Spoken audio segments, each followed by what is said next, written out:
Assalamualaikum warahmatullahi wabarakatuh. Salam bahagia. Saya Anwar Amardi, CGP Angkatan 10 dari SMK Negeri 1 Oku Selatan. Di sini saya akan menyampaikan kesimpulan dan refleksi modul 1.1 tentang pemikiran Ki Hajar Dewantara. Dalam memaknai arti dan tujuan pendidikan, Ki Hajar Dewantara membedakan kata pendidikan dan kata pengajaran. Menurut Ki Hajar Dewantara, pengajaran adalah bagian dari pendidikan. Pendidikan adalah tempat persemaian benih-benih kebudayaan dalam masyarakat. Pengajaran merupakan proses pendidikan dalam memberi ilmu atau berfaedah untuk kecakapan hidup anak secara lahir dan batin. Pendidikan adalah memberi tuntunan terhadap segala kekuatan kodrat yang dimiliki anak agar ia mampu mencapai keselamatan dan kebahagiaan yang setinggi-tingginya, baik sebagai seorang manusia maupun sebagai anggota masyarakat. Menurut Ki Hajar Dewantara, maksud pengajaran dan pendidikan yang berguna untuk peri kehidupan bersama ialah memerdekakan manusia sebagai bagian dari persatuan ataupun rakyat.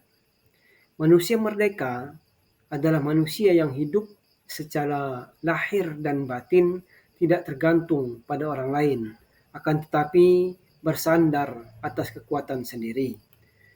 Ki Hajar Dewantara juga menegaskan bahwa setiap anak memiliki kodratnya masing-masing.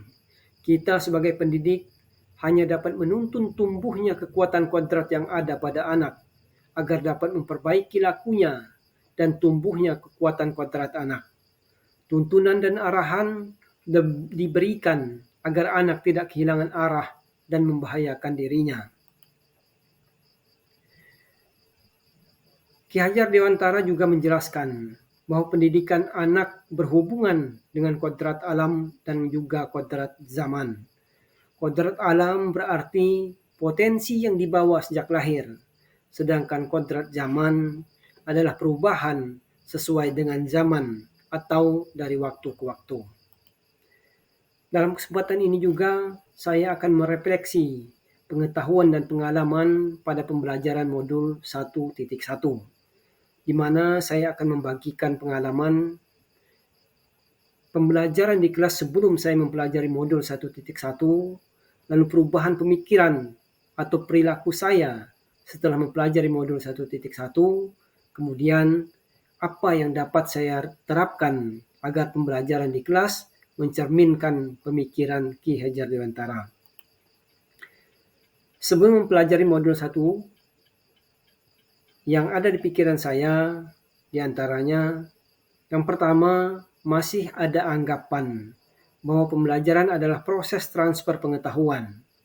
Lalu yang kedua, masih ada anggapan peserta didik memiliki kebutuhan yang sama.